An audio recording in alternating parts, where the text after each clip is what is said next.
સોનલ, બોલો ને સંદીપ. આજે જમવામાં શું બનાવ્યું છે? જમવામાં તો જો આજે કેટલા ટાઈમથી હમણાં શાક ને રોટલા ને ભાખરી ને એવું ખાઈ ખાઈને છે ને ધરાઈ રહ્યા હતા.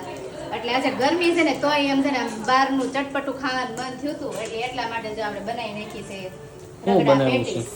તો રગડા પેટીસ માટેની પેટીસ તો રેડી કરી નાખી. બીજી બધી વસ્તુ ક્યાં છે? બીજું બધું બનાવ્યું હોય ને ક્યાં તો છે? જો અહીંયા બધું જો બનાવી નાખ્યું છે. રગડો છે, ગ્રીન ચટણી, આંબલીની ખજૂરની ચટણી, સેવ, ચવાણું, દાળના દાણા, કાંદા, ટમેટા. કેટલા ટાઈમ પછી આજે હું રગડા પેટીસ ખાઈ તો મને છે ને આમ નાનપણની યાદ આવી ગઈ કે કેટલા ટાઈમથી નાનપણમાં નથી ખાધી આ હા નાના હતા ને ત્યારે બહુ ખાતા. તો એ છે ને બહારનું કઈ બહુ ઓછું ખાવાનું થતું. એટલે છે ને બધું ઘરે આવી વસ્તુ બધી બનાવી જ ખાતા. હવે બારે રગડા પેટીસ મળે છે, બારે ખાવા બધા જાય. તો કોમેન્ટ કરજો કે કોની આ રગડા પેટીસ ફેવરિટ છે હે ને, કોને અને ભાવે કઈ છે. રીતના તમે બનાવો છો ઈ કહી હા, દેજો. અમે તો જો આ રીતે બનાવી આ છે. રીતના બનાવી તમે પેટીસ કઈ રેડી. રીતે બનાવો છો ને તમને ભાવે છે કે નહીં કોમેન્ટ કરજો. હા પેટીસ ને આ બાજુ જો બધો રો મટીરિયલ છે. હમણાં પેટીસ ની ડીશ બનવાનું ચાલુ થાય